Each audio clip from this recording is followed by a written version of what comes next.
আমরা সবাই খুব ব্যস্ত, এটাই এখন সবচেয়ে জনপ্রিয় অজুহাত। কিন্তু সত্যটা হলো, আমরা ব্যস্ত নই, আমরা ভুল জিনিসে ব্যস্ত। সারা দিন মোবাইল স্ক্রল করি, অপ্রয়োজনীয় কথোপকথনে সময় নষ্ট করি, অন্যের জীবন নিয়ে আলোচনা করি, কিন্তু যারা সত্যিই প্রয়োজনীয় তাদের জন্য সময় বের করতে পারি না। বাবা মায়ের সঙ্গে ২ মিনিট কথা বলার সময় নেই, সন্তানের পাশে বসে গল্প শোনার সময় নেই, প্রিয় মানুষটির চোখের দিকে তাকিয়ে শুধু এটুকু বলার সময় নেই, তুমি কেমন আছো?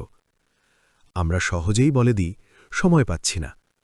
অথচ আশ্চর্যের ব্যাপার হল, নতুন সিরিজ দেখার সময় ঠিকই পাই, অচেনা মানুষের পোস্টে কমেন্ট করার সময় পাই, রাত জেগে অর্থহীন ভিডিও দেখার সময় পাই। সময় নেই শুধু তাদের জন্য যারা আমাদের জীবনের মূল ভিত্তি। সবচেয়ে কষ্টের ব্যাপার জানো কি? যারা প্রয়োজনীয় তারা কখনো জোর করে সময় চান না, চুপচাপ অপেক্ষা করেন। আর আমরা ভাবি ওরা বুঝি কষ্টই পায় না। কিন্তু অপেক্ষারও একটা সীমা আছে।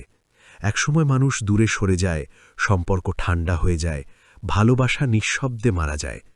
যেদিন বুঝতে পারি এই মানুষগুলোরাই ছিল আমার আসল শক্তি, সেদিন আর সময় থাকে না, সুযোগ থাকে না, থাকে শুধু আফসোস। তখন ফোন ধরলেও ওপাশে আর আগের উষ্ণতা থাকে না, কথার ভেতর থাকে না আগের আগ্রহ।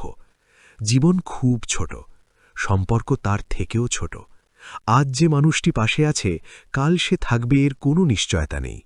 তাই ব্যস্ততার তালিকা থেকে একটু সময় কেটে নাও, অপ্রয়োজনীয় কাজ কমাও, প্রয়োজনীয় মানুষদের জন্য সময় রাখো।